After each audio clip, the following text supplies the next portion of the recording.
사람은 누구나 한 번쯤 이런 질문을 스스로에게 던질 때가 있습니다. 나는 왜 사는가? 나는 왜 태어났는가? 제가 어릴 때 초등학교 때 항상 친구들 생일 때 되면 왜 태어났니라고 놀리기도 했는데, 우리가 정말로 왜 태어났는가에 대해서 고민할 때가 있죠. 인생에 위기가 올 때, 목숨이 걸린 일이 있을 때, 아니면 너무 힘들 때, 나는 왜 살고 있지? 왜 태어났지? 왜 내가 이 땅에 살아가고 있지라는 질문을 던질 때가 있습니다. 거기에 대한 답변은 우리 교회에서 자라오신 분들이라면 잘 알고 있는 답변이 있죠. 뭐가 있습니까?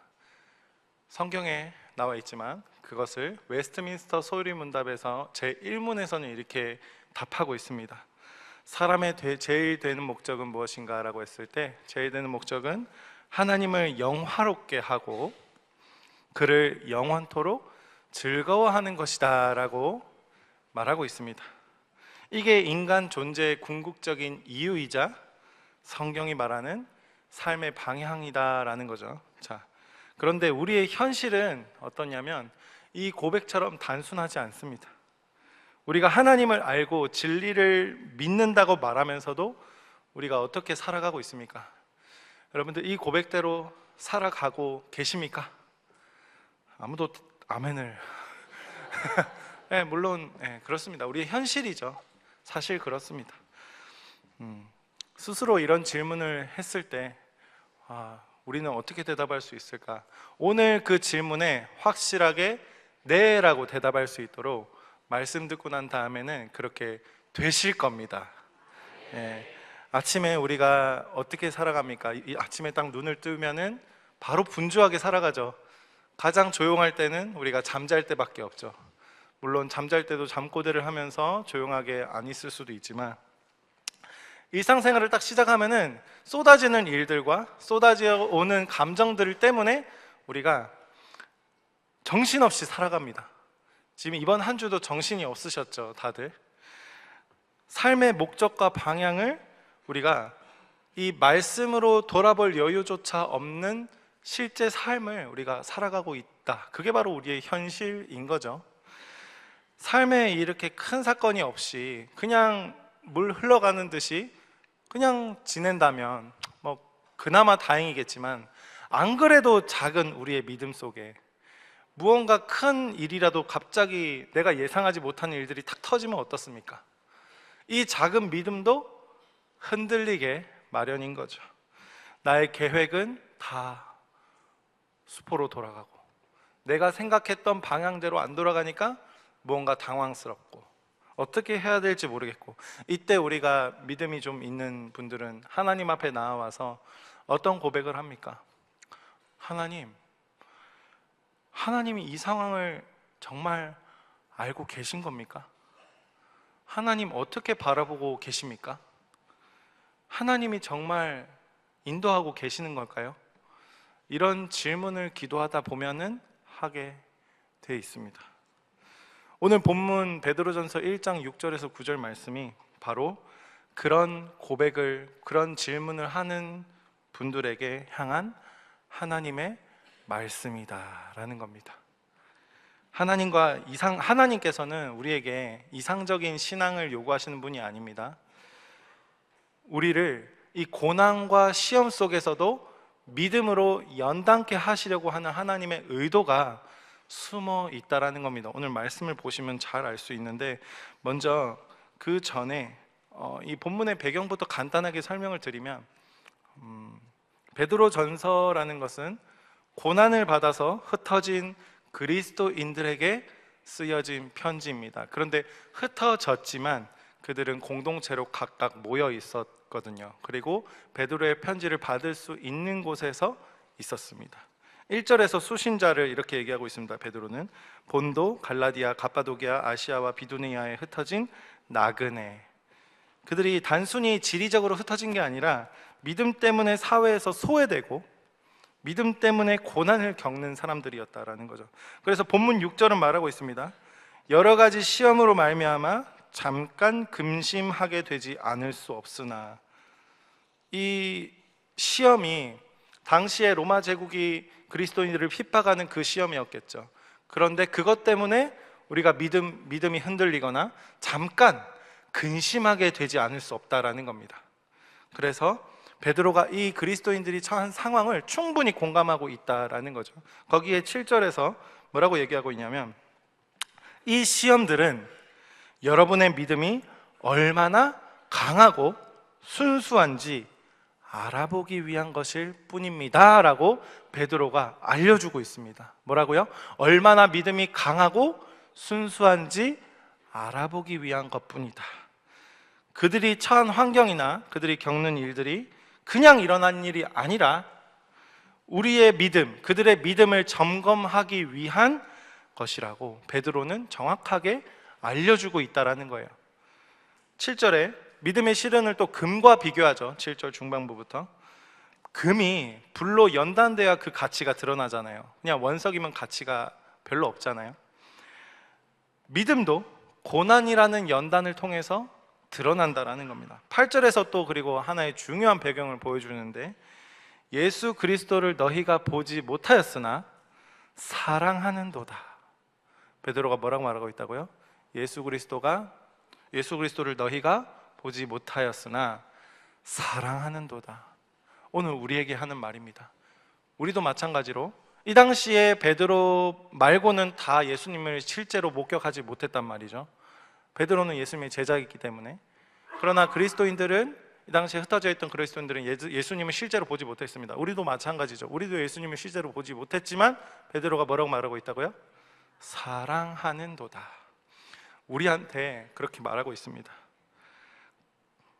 우리가 보이지 않는 예수님을 사랑하고 보이지 않는 소망을 붙들고 살아갈 때, 또 9절에서 뭐라고 얘기하고 있냐면, 여러분의 영혼이 구원을 받는다는 기쁨이 이미 여러분에게 주어졌습니다 라고 베드로가 말하고 있는 겁니다. 이게 무슨 말이냐?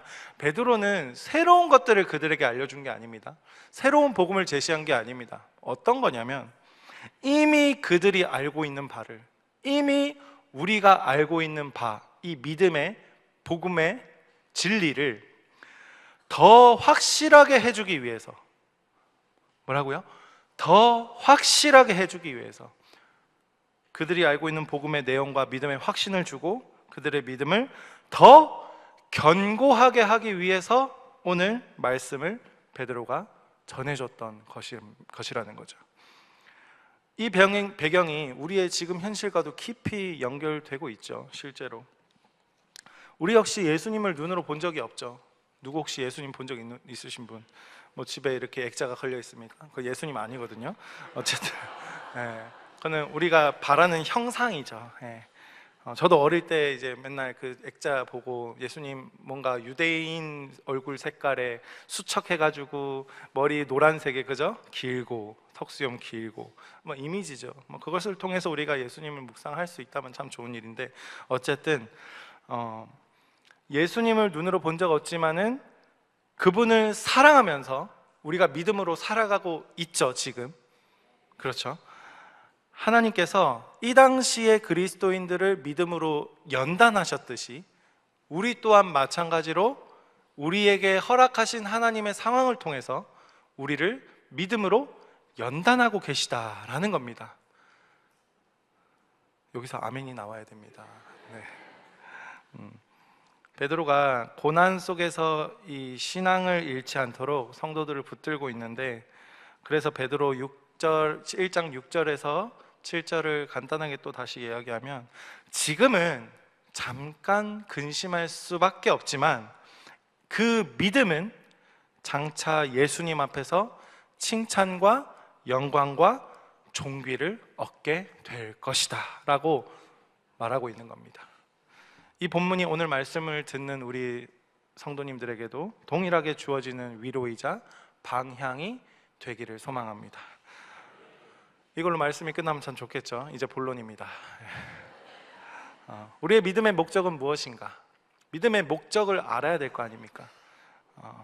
하나님을 영화롭게 하는 것에 대한 답을 오늘 우리가 얻고 갈 수 있는데, 그럼 먼저 믿음의 목적에 대해서 알아야 됩니다. 믿음에는 방향이 있어야겠죠. 믿음이라는 것은 단지 우리가 고난을 이겨내기 위한 수단으로서의 믿음만은 아닙니다. 고난을 이겨내기 위한 것은 믿음의 속성 중에 하나이지 믿음의 목적이 아니다라는 거죠. 성경이 말하는 진짜 믿음의 목적은 뭐냐면 단순히 자기 자신을 지키는 게 아니라 장차 예수님 앞에서 영광과 칭찬과 존귀로 나타나게 하려는 것, 즉 하나님께 영광을 돌리기 위한 것이 우리의 믿음이다라는 거죠. 계속 이렇게 얘기하면 딱딱해가지고 율법같이 들리고 어렵죠. 계속 들어보세요. 이게 이제 웨스트민스터 소리문답 1문에서 하나님을 영화롭게 하고 그를 영원토록 즐거워하는 거다라고 얘기하고 있는데, 믿음이라는 것은 단지 나 혼자 살아남기 위한 것이 아니라 하나님을 드러내는 겁니다. 하나님을 영화롭게 하는 건데, 자, 그런 하나님께 영광 돌린다라는 말은 뭐냐면, 여기서 잘 들으셔야 됩니다. 내 삶의 주어가 내가 아니라 하나님이 되는 것을 의미하는 겁니다. 쉽게 얘기하면 내 근거가 하나님이 되는 것을 의미합니다. 이게 더 어렵나요? 네. 알아들으시겠죠? 근데 우리 평소에 어떻게 살아갑니까? 평소에 내가 말할 때, 우리가 일상생활을 살면서 어떻게 살아갑니까? 내 생각과 내 감정을 의지하면서 살아가죠. 너무나도 쉽게, 자연스럽게 그냥 내뱉잖아요. 그렇죠? 그게 바로 나를 근거로 삼고 살아가는 삶이다라는 겁니다. 제가 정죄하는 게 아니에요. 우리의 현실을 이야기하는 겁니다. 저도 마찬가지인 거예요. 우리는 하나님의 뜻을 따라서 말하고 하나님의 성품을 드러내고 하나님의 사랑을 담은 말을 해야 되는데, 그렇게 되냐라는 거예요. 솔직하게. 여러분, 그렇게 되십니까? 안 되거든요. 너무 어렵단 말이에요. 또 내가 섬길 때도 내가 섬기는 것이 보여야 되고, 내가 봉사하는 것이 보여야 되고, 내가 하는 것들 누가 알아줘야 되는, 내가 낸데 라는 그 마음들 우리 가지고 살아가고 있지 않습니까? 과연 그러면 그것이 하나님께 영광을 돌릴 수 있는 근거가 되겠습니까? 지금까지는 뭔가 막막하죠. 답답하고 어쩌란 말인가 계속 이런 생각이 들 수 있죠. 우리가 이 모습을, 나의 꼬라지를 언제 발견하냐면, 뭐 말씀 묵상하다가, 기도에 참여하다가, 오늘같이 설교 말씀을 듣다가, 뭐 그럴 때 발견하면 참 다행이겠지만은 어렵거든요. 언제 들을 수 있냐? 아내가 이야기할 때, 남편이 이야기할 때, 어린 자식이 이야기할 때, 그때 우리가 들을 수 있는 확률이 높아요. 그런데 그때도 우리가 듣고서도 잔소리로 느끼고, 그쵸? 받아들이지 않는, 그때라도 받아들이는 게 하나님의 은혜라는 거 여러분 인정하십니까? 내 자존심을 내려놓고 아내가 뭐라 할 때 남자는 어떻게 합니까? 여자는 여보 내 말만 들어봐, 내 말만 들어. 남편은 원하는 게 세 개가 있다 그러죠. 뭡니까? 밥, 엄마 같은 아내, 또 성적 욕구를 같이 함께 즐겨야 됩니다. 그런데 여자는 뭡니까? 아내는 남편한테 여보 그 세 개 다 필요 없어, 내 말만 들어. 근데 남편은 내 말만 못 알아듣죠. 그게 현실입니다. 자, 무슨 얘기하다 여기까지 나왔죠? 중요한 것은 우리의 신앙의 그 목적, 신앙의 방향이 좀 더 나은 신앙인이 되는 게 아니라, 우리가 나아가는 방향의 목적지는 예수님이라는 겁니다. 요거를 좀 더 이해가 쉽도록 제가 이야기를 해드릴 건데, 이 십자가 앞에서 내 모습을 철저하게 보는 건데, 내 모습을 보면 어떻습니까? 되는 부분도 있고 안 되는 부분도 있죠. 그렇죠? 근데 내가 안 되는 부분이 많이 보입니까? 남이 안 되는 부분이 많이 보입니까? 남이 안 되는 부분이 많이 보이죠. 뭐 어쨌든 간 이런 과정을 통해서 하나님께서 뭘 원하시는 거냐? 내가 어떤 사람이 되는 게 중요한 게 아니에요. 하나님이 원하시는 건 뭐냐면 내가 어떤 사람이 되는가가 중요한 게 아니라 내가 누구를 바라보느냐가 중요하다라는 겁니다. 여러분 누구를 바라보고 계십니까? 내 감정을 바라보고 계십니까? 제가 항상 이야기하는 거죠. 여러분 뭘 묵상하고 계십니까? 그 인간을 묵상하고 계십니까? 아니면 하나님을 묵상하고 계십니까? 왜 날 묵상하고 있니? 라고 아내나 남편이 오늘 집에 가서 이야기하면 안 됩니다. 싸움 납니다.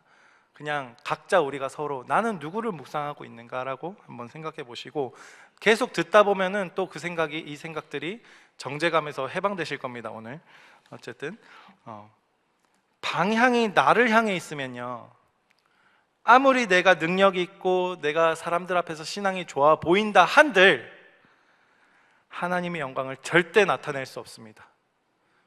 전제가 깔려 있죠. 방향이 어디에 있다면요? 나에게 향해 있다면. 그런데 방향이 내가 아닌 하나님을 향해 있다면 아무리 내가 능력이 없고 누가 보기에 신앙이 약해 보이고 무시당할 만하고 외모나 뭐 어떤 것들이 출중하지 못하더라도 옆에 쳐다보지 마시고요, 하나님께서 자신의 영광을 그 사람을 통해서 나타내실 거다라는 겁니다. 전제가 어디 깔려 있습니까?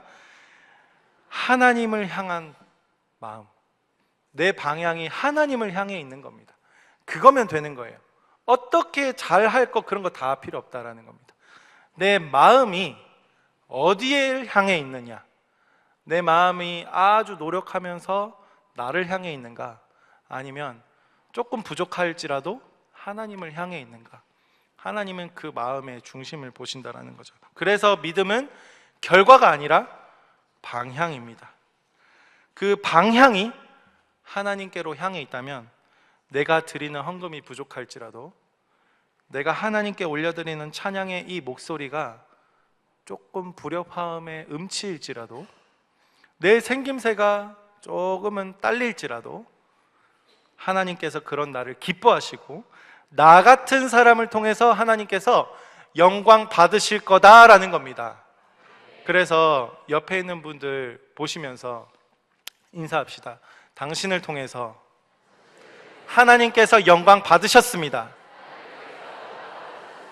이미 받으셨습니다. 네. 어떻습니까? 생각의 전환이 되십니까? 그러나 우리는 여전히 완벽하지 않고 여전히 삶의 목적을 매일 잊고 살아가죠. 네, 아멘입니다. 이것 또한. 네. 믿음의 목적이 분명하다고 해서 그 방향으로 늘 곧게 걸어갈 수 있는 거 아닙니다. 어제 또 그 큐티학교 새가족 행복학교가 끝났죠. 그때 십자가 영상을 보고 이제 믿음의 고백, 믿음의 선포를 한 분들이 오늘 또 실패할 수 있어요. 오늘 또 예전처럼 돌아가는 느낌을 받을 수 있어요, 나 자신에게. 그런데 중요한 건 뭐냐면 우리는 자주 넘어지고 항상 흔들리고 삶의 목적을 붙든다고 고백했지만 실제 일상 속에서는 그 목적을 잊고 살아가는 경우가 너무 허다한데, 그리고 말씀보다는 내 경험과 내 걱정, 내 생각을 붙들고 살아가는 날들이 훨씬 더 많죠. 저도 그렇게 살아왔거든요. 저도 함께하는 교회에서 15년째 지금 있으면서 이곳에서 청년부 1청년, 2청년, 3청년을 지나면서 어떻게 신앙생활을 해왔냐면, 간단하게 설명드리자면 1청년부 때부터 리더를 했거든요. 셀장을 했는데 이제 리더 모임을 합니다. 안락동 시절에 거기 리더 모임을 하는데 거기서 이제 뭐 토요일 날 했었나, 어쨌든 저녁부터 시작하면은 이제 새벽 2시 막 이렇게는 기본인 거예요. 뭐 서로 막 주고받고. 근데 리더 모임을 리더였던 분들 여기 몇 분 보이네요. 아, 부끄럽네. 어쨌든 제가 좀 뭐 예상은 하실 거지만 어쨌든 이제 리더 모임을 하러 가면은 그때 처음 시작할 때 뭘 서로 이제 이야기를 나누냐면 묵상했나를 점검합니다. 이번 한 주 묵상했는지를 이제 우리 간사님께서 항상 점검을 하십니다. 자, 그러면은 저는 어땠을까요? 묵상을 매일 했을까요? 누가 아니라고 합니까? 아 정말 예. 관상이 그렇습니까? 예. 안 한 날이 더 많았어요. 안 한 날이 더 많았고 물론 그게 연습이었지만 그러면 이제 리더 모임을 딱 가면은 묵상해야 된다는 거 본인이 알고 있잖아요. 근데 실제 일주일 동안 묵상을 했겠습니까? 안 했겠습니까? 안 한 날이 더 많았다라는 거예요. 그러면 어떨 때는 일주일 내내 안 한 적도 있었거든요. 그러면 이제 가기 직전에 뭘 합니까? 묵상책을 딱 펼칩니다. 깨끗하죠. 이제 월요일 본문을 펼칩니다. 그러면 월요일 본문을 펼치고 말씀이 이거였구나 이렇게 깨달으면서 내가 다시 월요일로 돌아가서 내가 월요일 뭐 하고 살았지 하면서 묵상을 하기 시작합니다. 자, 화요일 본문 딱 펼치고 아 화요일 말씀 이거였구나. 내가 화요일 날 뭐 했더라? 아 적용을 이렇게 했었어야 되는구나 하고 적용을 적습니다. 수요일 본문 적고 목요일 본문 적고 너무 놀랍나요? 금요일 본문 적습니다. 그렇게 딱 들고 갑니다. 그러면 이제 어떻게 합니까? 자신 있게 난 묵상을 이렇게 했는데요, 이번 한 주 이렇게 살았는데 다음 한 주를 이렇게 살고자 합니다. 이런 식으로 고백을 하겠죠. 그렇죠. 예. 여러분 저만 그렇습니까? 우리 다 동지 아닙니까? 모양만 다르지 다 비슷하지 않습니까? 예. 저에게 돌을 던지십시오. 네. 여러분들 어떨 때는 열심히 한 날도 있었어요. 일주일 내내 너무 은혜로웠어요. 그래서 이제 리더 모임 딱 갑니다. 기다리고 있죠. 저는 묵상 나눔을 하기를. 근데 어떻게 될까요? 안 물어봐요. 저한테 안 물어봐요. 얼마나 이 귀한 나의 말씀의 검을 내가 들고 있는데. 그런 경험을 많이 하면서 함께하는 교회에서 신앙생활을 해오면서 지금 이 자리까지 서 있습니다. 여러분들 어떠십니까? 여러분들 신앙, 하나님께서 그 신앙의 여정을 다 각자 한 사람 한 사람 허락하시는 분량대로 하나님이 가장 여러분에게 알맞은 그 환경과 알맞은 시험을 주신다라는 겁니다. 성경은 이런 우리에게 하나님의 마음을 이렇게 전합니다. 시편 103편에 그는 우리의 체질을 아시며 우리가 단지 먼지일 뿐임을 기억하십니다. 하나님께서 우리가 어떤 존재인지 기억하십니다. 우리가 얼마나 연약하고 얼마나 쉽게 흔들리는지를 하나님 아신다라고요. 그리고 히브리서 4장 15절에서 이렇게 말하고 있습니다. 우리에게 있는 대제사장은 우리의 연약함을 동정하지 못하실 이가 아니요, 예수님께서는 우리의 연약함을 그 누구보다 공감하시는 분이십니다. 그러므로 주님께서는 우리가 삶의 목적을 잃고 흔들려 하는 그 순간에도 그 순간마저도 찾아오셔서 우리를 공감하신다라는 겁니다. 하나님께서는 율법적인 완벽을 요구하시는 분이 아니에요. 여러분들 단 한 분도 바리새인의 뒤꿈치도 못 따라간다는 거 인정하시죠? 하나님, 우리가 다시 그 방향을, 우리의 그 율법적인 생각으로 가득 차 있는 우리의 그 방향을 바꾸길 원하신다라는 겁니다. 믿음이라는 것은 뭐냐면 완벽하게 살아내는 것이 아니라 넘어질 때마다 다시 일어나서 하나님의 손을 잡고 같이 걸어가는 게 믿음이다라는 겁니다. 아이를 키워보니까 알겠더라고요. 아이가 이제 걸음마를 하고 넘어지기를 수십 번, 수백 번, 수천 번을 합니다.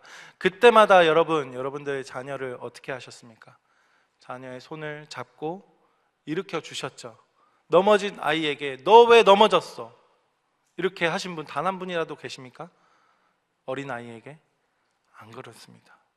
하나님께서도 마찬가지예요. 하나님, 우리가 넘어질 때마다 우리가 알게 모르게 우리의 손을 잡아서 일으켜 주시기도 하고 내 등 뒤에서 겨드랑이에 손을 넣고 일으켜 주시기도 하고 앞에서 두 손을 잡고 끌어당기시기도 하고 그런 분이 하나님이시다라는 겁니다. 그래서 우리가 어떻게 하나님의 영광을 돌리는가? 세 번째로, 완벽한 신앙인이 하나님을 영화롭게 하는 게 아니라 하나님의 은혜에 반응하는 사람이 하나님께 영광을 돌리는 사람이다라는 겁니다. 우리는 습관적으로 우리 생각에, 우리 감정에 민감하게 반응하려고 합니다. 내 생각과 내 감정이거든요.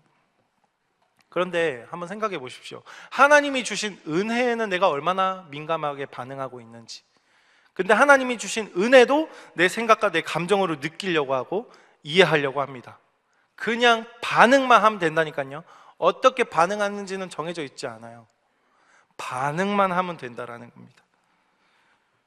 내 생각과 내 감정, 내 의지가 나를 향해 있다면은 하나님의 은혜를 경험하기 힘들 것이고, 이 지정의를 포함해서 나의 영을 열어서 하나님의 은혜에 내가 반응한다면 하나님의 영광을 나를 통해서 드러내는 그런 삶을 하나님이 허락하신다라는 겁니다.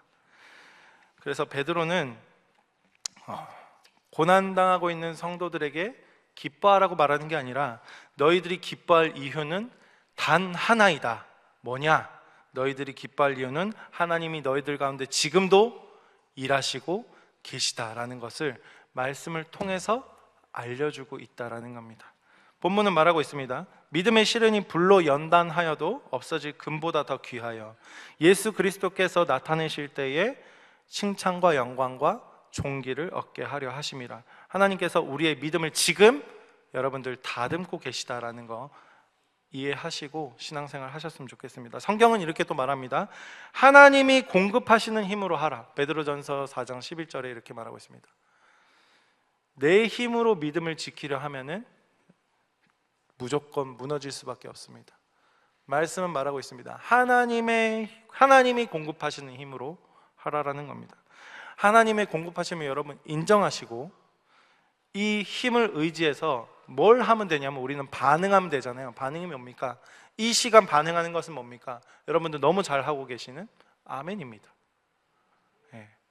이런 작은 순종들, 이것을 하나님께서 기뻐하시고 이 우리의 작은 반응들을 하나님이 기뻐하시면서 그 하나님의 영광이 나타난다라는 겁니다. 때로 나 하나의 이 신앙이 과연 이 함께하는 교회에 얼마나 영향이 미치겠어, 나 하나 정도야 라고 생각할 수 있겠지만은 영광이라는 것은 위대한 사역이나 위대한 사람을 통해서 나오는 게 아니라 연약한 자가 이 하나님의 은혜를 붙들고 다시 일어나서 걷는 그 발걸음에서 하나님께서는 영광을 받으신다라는 겁니다. 중요한 것은 첫 번째로 내 한계를 인정하시고요, 그리고 두 번째로 하나님을 의지하시고, 세 번째로 작은 순종의 걸음을 내디는 것, 이것만 하면 됩니다. 그게 하나님께서 기뻐하시는 예배입니다. 우리의 이 작은 예배를 통해서 하나님께서 너무 기뻐하시고 복에 복을 더해 주신다라는 겁니다. 하나님께서는 우리가 넘어지지 않는 것을 요구하시지 않아요. 우리 아기를 볼 때도 넘어지지 않는 거 요구하지 않잖아요. 아기한테 넘어졌을 때 아빠라고 부르짖는 거, 저 아이가 넘어졌을 때 아빠라고 하면 설레거든요. 하나님 설레하실 것 같은 거예요. 우리가 넘어졌을 때 아버지라고 부르짖으면 하나님 설레하실 것 같다라는 생각이 듭니다. 그 아빠라고 부르짖는 그 부르짖음 속에서 하나님 기뻐하시고 우리에게 더한 은혜를 부어주신다. 이게 오늘 말씀입니다. 결론입니다. 외면하지 않으십니다. 하나님 절대. 그래서 하나님 절대 우리를 외면하지 않으십니다. 우리가 삶의 목적을 잊고 살아갈 때도, 신앙의 열정이 식고 흔들릴 때도 하나님 절대 우리를 등 돌리지 않으신다라는 거 여러분 믿으셨으면 좋겠습니다. 우리의 겉모습이나 우리의 감정의 이 일시적인 기복이 있죠. 그렇죠? 우리의 겉모습 좀 초라해 보일 수 있고 우리의 감정 좀 떨어져 가지고 신앙 딸려 보일 수 있습니다. 그렇다 할지라도 그 모습 가운데 하나님을 붙들고 있는 아주 작은 심지라도 우리가 놓지 않고 있다면 하나님께서 그 마음을 보시고 설레하신다라는 거예요. 기뻐하신다라는 겁니다. 베드로는 이렇게 얘기하고 있습니다. 1장 8절에 예수 그리스도를 너희가 보지 못하였으나 사랑하는도다. 여러분들에게 하고 있는 말씀입니다. 같이 한번 다시 읽어볼까요? 예수 그리스도를 너희가 보지 못하였으나 사랑하는도다. 이제도 보지 못하나 믿고 말할 수 없는 영광스러운 즐거움으로 기뻐합니다. 하나님께서 그 하나님의 보이지 않는 그 사랑을, 우리의 믿음을, 하나님의 보이지 않는 모습을 우리가 믿는 그 믿음을 하나님 절대로 놓지 않으신다라는 거예요. 붙잡고 계시고, 비록 우리의 믿음이 크지 않고 커 보이지 않고 우리의 사랑이 완전하지 않더라도 하나님께서 우리를 기억하시고 우리의 믿음을 받으시고 우리의 죄를 용서하신다라는 겁니다. 하나님께서 우리를 보시고 잘할 때만 우리를 사용하시는 게 아니라요, 넘어질 때, 흔들릴 때, 그때도 그런 우리를 통해서 하나님 충분히 사용하실 수 있다라는 겁니다. 이 작은 돌과 같은 이걸로도 인간을 만드실 수 있는 분이다라는 거예요. 하나님께서는 지금도 우리를 바라보고 계십니다. 하나님께서 그분의 눈은 어떤 눈이냐면 정죄하기 위해서 보는 눈이 아니라 다시 사랑으로 우리를 일으켜 주시고자 하는 사랑의 눈빛이다라는 겁니다. 그래서 믿음이라는 것은 바로 이 하나님을 신뢰하는 겁니다. 아멘이시죠? 우리를 결코 외면하지 않으시는 그 하나님, 그분의 은혜가 우리의 연약함보다 더 크다는 것을 믿는 것이 진짜 믿음이다라는 거죠. 이런 하나님의 마음을 알고 그분을 신뢰하는 함께하는 교회 성도님들이 되시기를 주님의 이름으로 축복합니다. 두 번째입니다. 우리는 넘어지고 흔들릴 때 때때로 이렇게 어떻게 우리 스스로를 정죄하냐면 나는 더 이상 자격이 없다, 이렇게 스스로를 정죄하기도 합니다. 그런데 하나님이 이렇게 말씀하십니다. 로마서 8장 1절에 그러므로 이제 그리스도 예수 안에 있는 자에게는 결코 정죄함이 없나니. 어떤 사람이 정죄함이 없냐면 그리스도 예수 안에 있는 자에게 정죄함이 없는 겁니다. 그래서 예수 그리스도 안에 있는 자에는 실패해도 정죄당하지 않습니다. 넘어져도 하나님의 손이 떠나지 않습니다.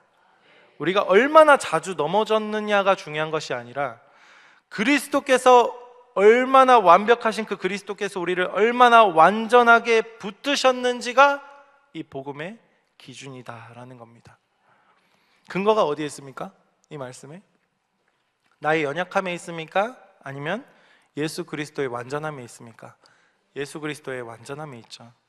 믿음이라는 것은 나 자신을 증명하는 수단이 아닙니다.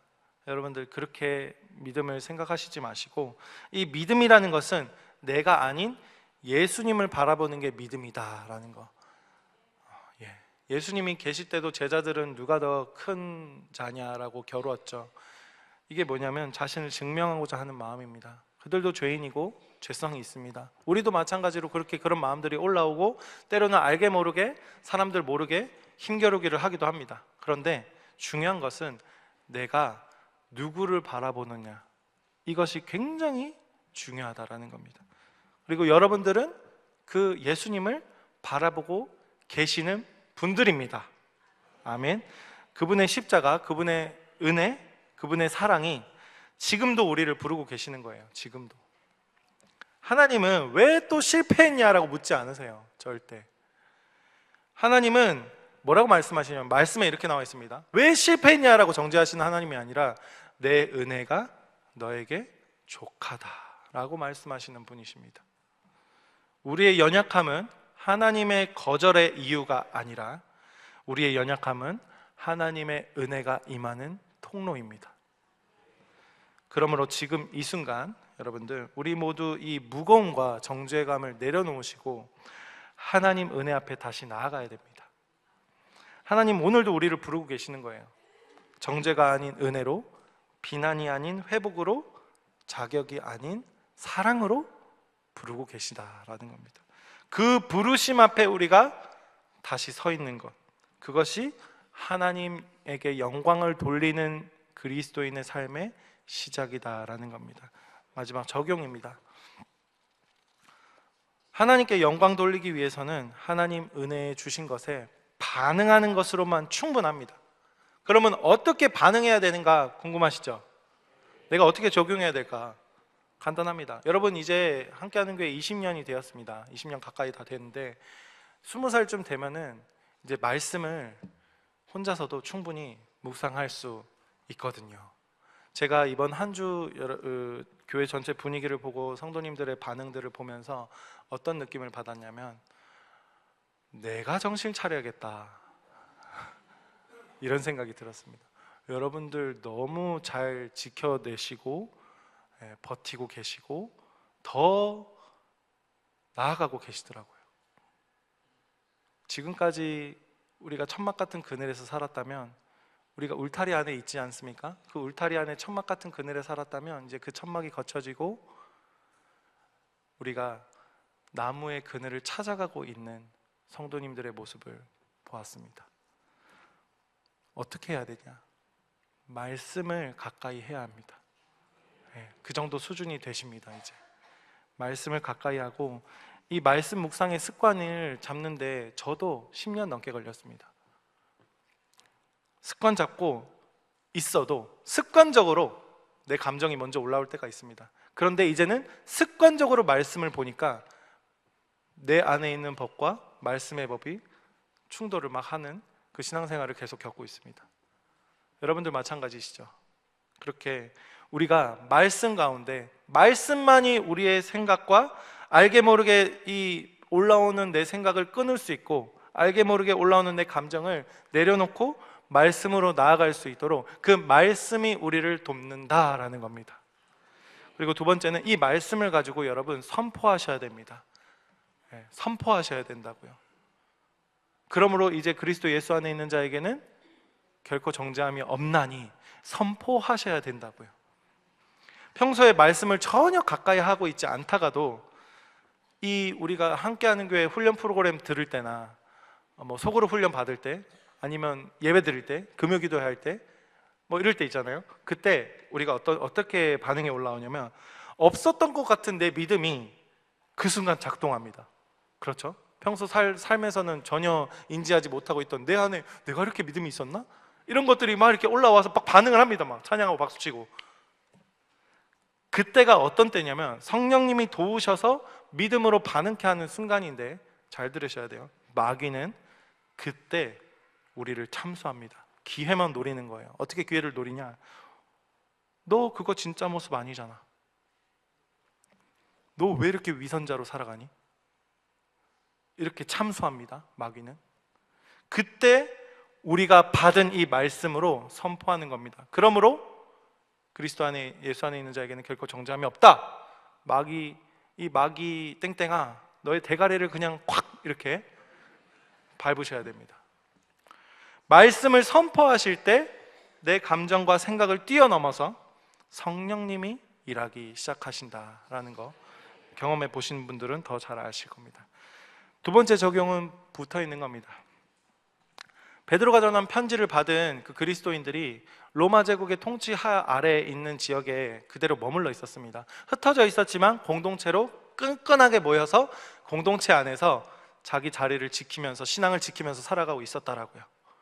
그렇기 때문에 베드로의 편지가 전달되었다라는 거죠. 물론 그 당시의 상황에 그 그리스도인들 핍박당해서 다른 나라로 갈 수 없는 상황이었을지도 모르겠지만 어쨌든 하나님께서 그 안에 있었기 때문에 하나님의 말씀, 베드로의 편지를 받을 수 있었다라는 겁니다. 우리도 마찬가지로 함께하는 교회 안에서 우리가 각각 처소에서 초등부, 영유아부, 유치부, 중고등부, 청년부, 대학부, 장년부, 1부, 2부, 3부 다 각각의 처소에서 다 열심히 섬기고 있지 않습니까? 그곳에 머물러 계시고 그 자리를 지키시고 떠나지 않고 있을 때 하나님께서 베드로를 통해 편지를 보내주신 것처럼 하나님이 우리를 이 함께하는 교회로 부르신 하나님의 목적과 뜻을 계속해서 알게 해 주신다라는 겁니다. 그렇기 위해서 우리가 어떻게 해야 되겠습니까? 여러분, 붙어 있으십시오. 옆에 있는 분들에게 이렇게 서로 요청합시다. 붙어 있읍시다. 제가 함께하는 게 15년 있을 수 있었던 것도 이 말씀 하나 붙잡았던 겁니다. 붙어 있어야 됩니다. 여러분들, 다시 한번 뒤에도 앞에도 인사합시다. 붙어 있읍시다. 네. 인사 안 하는 분들 잘 지켜보세요. 인사 안 하는 분들 딱 그 메모에 수첩에 적어두고 전화하세요. 네. 우리 교회가 어려울 때, 개인이 어려울 때, 그때일수록 하나님 말씀의 자리를 여러분 지키실 수 있는 여러분들이 되었습니다. 그래서 제가 이 요청을 드리는 거고, 공동체가 완벽하지 않아도 교회 안에 머무는 것이 곧 믿음을 지키는 거고, 하나님은 지금도 이 말씀을 전하시기 위해서 찾고 계신 그 자리에 여러분들이 붙어 있으시면 되는 겁니다. 오늘 말씀을 기억하시면서 혼란 가운데, 고민 가운데 믿음의 목적과 방향을 정확하게 알려주시는 그 하나님께 우리가 찬양으로 기도하기를 원합니다. 이제는 하나님께서 우리에게 믿음을 요구하고 계시는 겁니다.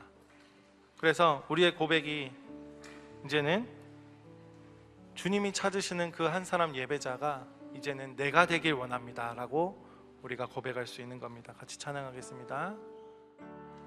주를 위한 이곳에 예배하는 자들 중에 그가 찾는 이 없어 주님께서 슬퍼하시네.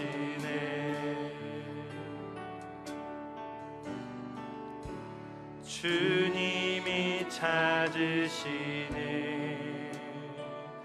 그 한 사람 그 예배자 내가 그 사람 되기 간절히 주께 예배하네. 주 은혜로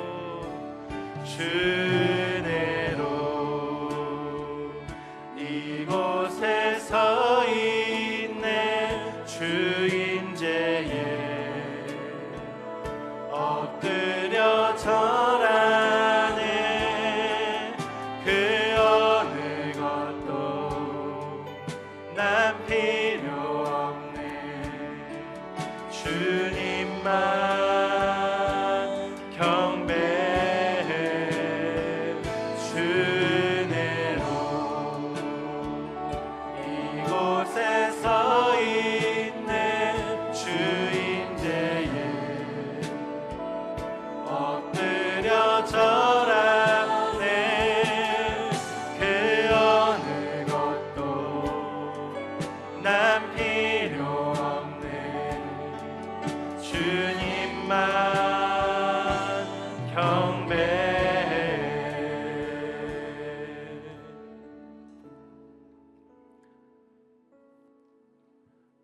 지금은 비록 땅을 벗하며 살지라도 내 영혼 저 하늘을 디디며 사네.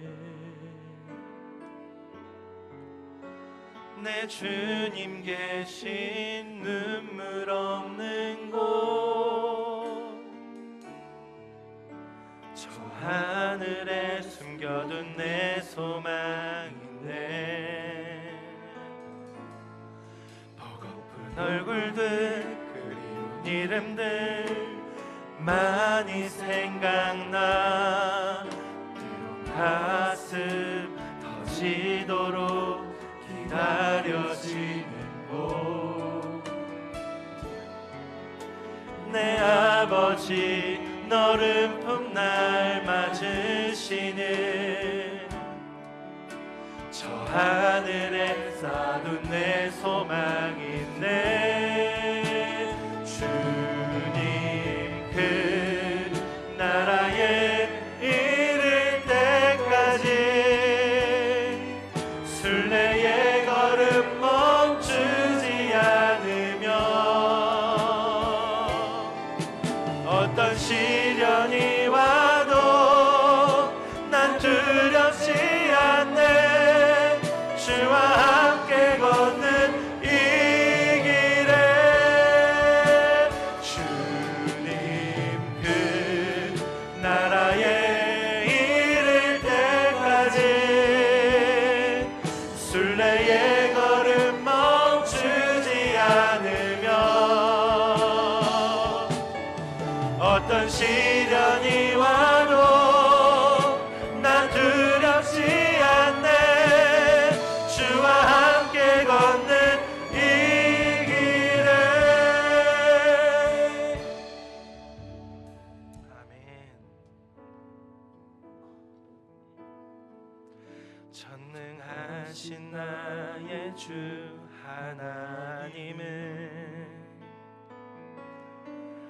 능치 못하실 일 전혀 없네. 우리의 모든 간구도 우리의 모든 생각도 우리의 모든 꿈과 모든 소망도 신실하신 나의 주 하나님은 우리의 모든 괴로움 바꿀 수 있네. 불가능한 일 행하시고 죽은 자를 일으키시니 그를 이길 자 아무도 없네. 주의 말씀 의지하여 깊은 곳에 금을 던져 오늘 그가 놀라운 일을 이루시는 것 보라. 주의 말씀 의지하여 믿음으로 금을 던져 믿는 자에게 능치 못함. 주의 말씀 의지하여 주의 말씀 의지하여 깊은 곳에 금을 던져 오늘 그가 놀라운 일을 이루시는 것 보라. 주의 말씀 의지하여 믿음으로 금을 던져 믿는 자에게 능치 못함. 우리 주여 한번 외치시고 기도하시겠습니다. 주여. 아버지 하나님, 오늘 말씀을 받았습니다. 하나님, 우리가 이곳에서 머물고 이곳에서 헌신하고 지금까지 해왔던 일들, 하나님 모든 것들을 다 기억하시고 하나님께서 그 기억하심을 우리에게 은혜로 베풀어 주셔서 지금으로부터 또 계속해서 하나님의 믿음의 장성한 물량, 다음 세대가 아버지 하나님 이어지는 이 함께하는 교회 하나님의 그 계획, 하나님의 비전 우리가 받고 계속해서 흘려보낼 수 있도록 성령 하나님 우리의 믿음 더하여 주시옵소서. 주님 믿음으로 우리가 받게 하여 주시옵소서. 아버지, 사탄의 정죄함이나 세상의 소리나 우리의 개인의 음성이 아니라 하나님 말씀을 붙잡고 나아갈 수 있도록 성령 하나님 인도하여 주시옵소서. 우리가 믿음으로 반응할 때 하나님께서 도와주실 줄 믿습니다. 아버지 하나님 믿습니다. 주님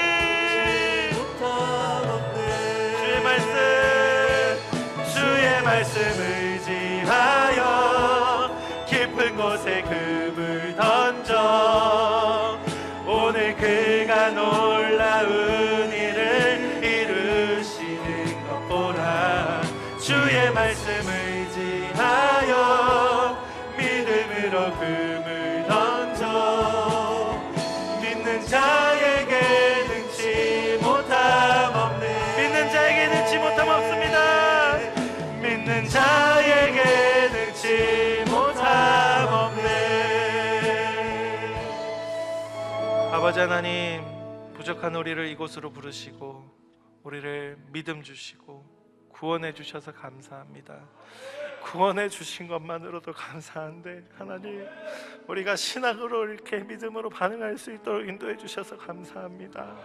아버지, 이 작은 예물 우리가 들고 왔습니다. 주님, 하나님은 모든 것을 다 가지고 계신 분이셔서 이 물질은 필요 없으신 분이시지만 우리의 이 작은 신앙 고백을 주님 받으실 줄 믿습니다.